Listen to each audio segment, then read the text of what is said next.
Dan Perry with us now, former Europe, Africa, and Middle East editor at the Associated Press, live from Tel Aviv. Dan, as always, thanks for your time. So these two senior officials, Israeli senior officials that have been removed from their post, what more are you hearing about them and the specifics of exactly what went wrong here?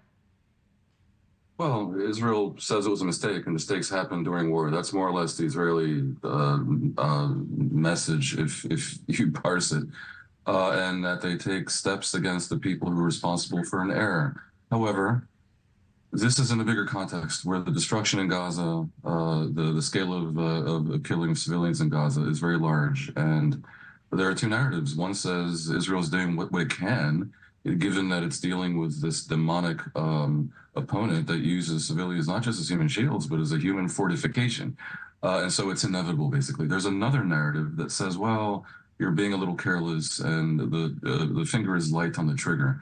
When mistakes like this happen, added, for example, to other incidents, like when they killed 3 of the hostages that were trying to escape, that tends to back the narrative that says that they're being very careless.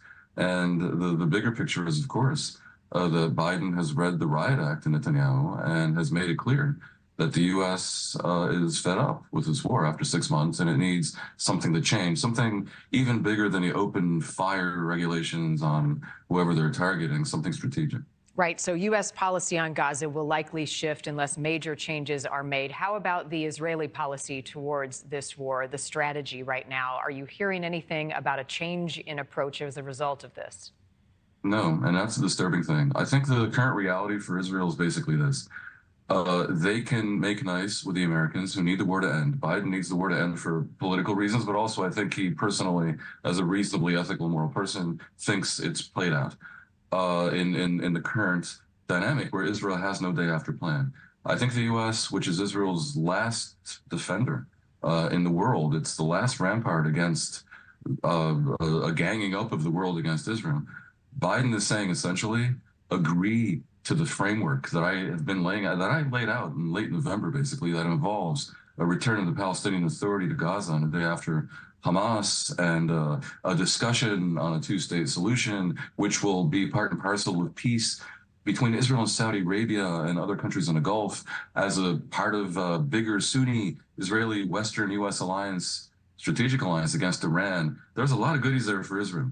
And I think Netanyahu, being rather intelligent, knows it's good for Israel, this plan. Israel itself has been asking since 2007 for the PA, imperfect though it may be, to be restored to Gaza. The reason Netanyahu is standing in the way is because he fears, correctly, that the far right in his government may bring him down. But at least then he'd go down as a patriot and with some dignity.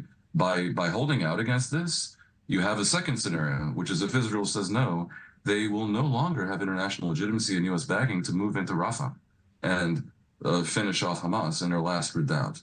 And to move into Rafah is a complex situation that needs first to have Israel enable the removal of over 1 million displaced people who are currently huddled in Rafah in terrible humanitarian conditions. Basically, the war got too ugly, and it took too long. And it was partly successful. Israel diminished the fighting force of Hamas by like 70 to 80%, but not fully. And to finish it fully, it probably has to embrace the Biden doctrine for what comes next. And as I say, Netanyahu has not been doing that for purely political reasons. Yeah, and the implied next move, we'll see if anything changes, is that offensive in Rafah. The final question for you, Dan, is the impact on aid workers right now. I mean, aid workers, it was already dangerous to go in and deliver food and necessary supplies. How has that impacted things getting across the border to those who need it? Well, in fact, humanitarian aid has increased in the past 24 hours, basically because of U.S. pressure. So, it's not like the aid workers are all of them fleeing Gaza.